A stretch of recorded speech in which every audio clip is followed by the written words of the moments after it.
Hi, friends. It's Sunday afternoon, the fifth Sunday during Lent, March 29th, 2020. It's a normal day in Portland. I led worship this morning. We had a fun chance to visit with friends during coffee hour after church. Had an elders meeting this afternoon. Charles and I had a light lunch today. Some warmed up leftover soup and cheese and crackers. We'll cook dinner tonight.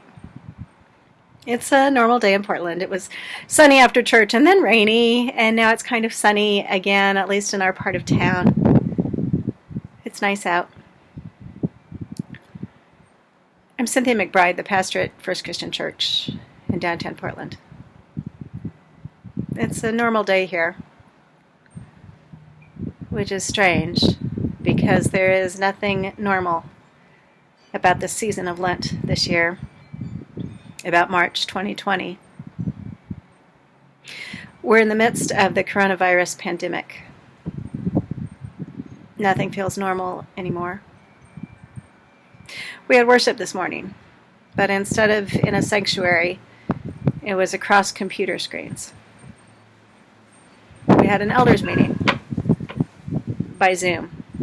Each of our elders sitting in their own homes talking to one another, checking in about how we're caring for the members of our congregation. There's nothing normal about today. Charles and I had lunch by ourselves in our own home, feeling so blessed to have a house and to have each other. Sun, rain, sun, springtime in Portland. A breeze, green trees, flowers getting ready to bloom. Normal and not normal at all. What is life like for you today? Sunday, March 29th, 2020.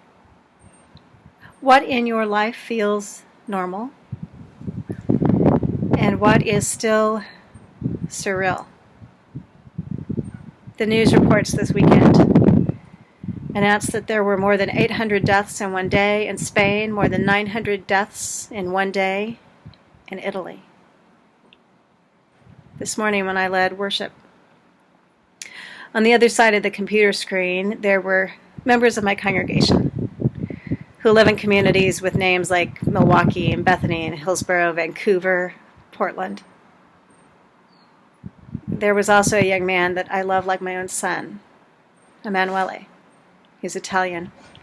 When he was in high school, he spent a year with us in America. Charles and I are his American parents. Emanuele works for British Airlines. He's based out of London. Well, I guess I should say worked, past tense. The crew he's on isn't flying at all right now.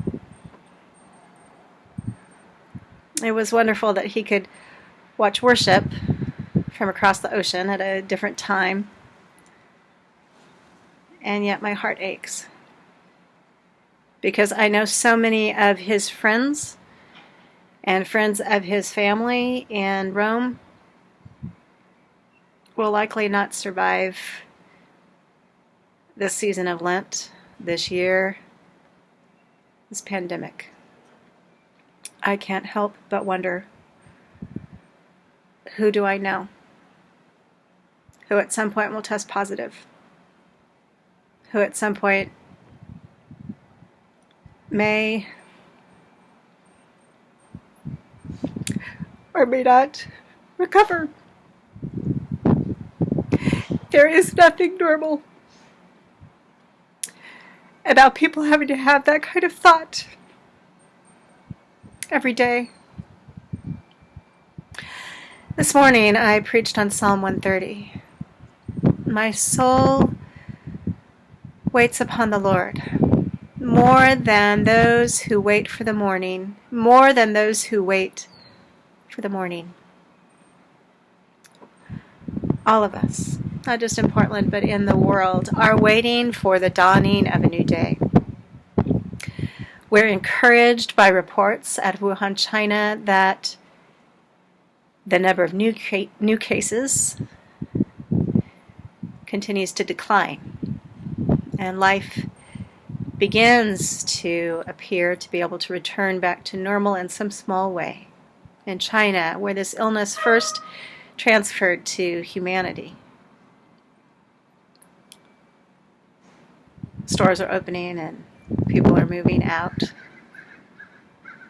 The world is beginning to morph into a new normal there. So that means for the rest of us, a new day will dawn.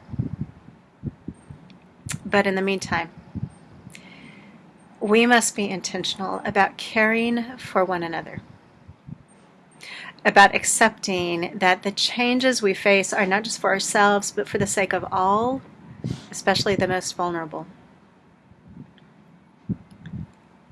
Today, Sunday afternoon, I encourage you to choose some small piece of normalcy to hold on to. Something as simple as getting up in the morning and getting dressed to go to work. Even if you're not going to work, if you're working from home or telecommuting, do something that you would normally do. Get up at your normal time, get dressed, eat breakfast, take care of yourself and be healthy. Brush your teeth, for goodness sake, even if no one else is going to smell your breath. Be you and do you.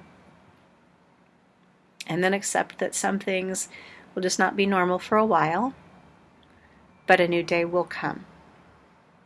The storm will pass. Dawn will break forth, and until then, our souls wait for the Lord. More than one who waits for the dawn. More than one who waits for morning. May this day for you hold moments that are normal, and may that normalcy give you some peace. And in the surreality of it all, in the abnormalcy, hold fast to that which gives you hope. For me, it's in large part my faith and my faith community. For you, it may be something different.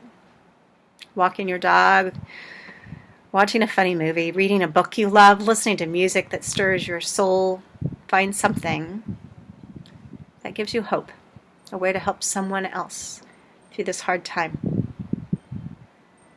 May you know peace as we wait together. Amen.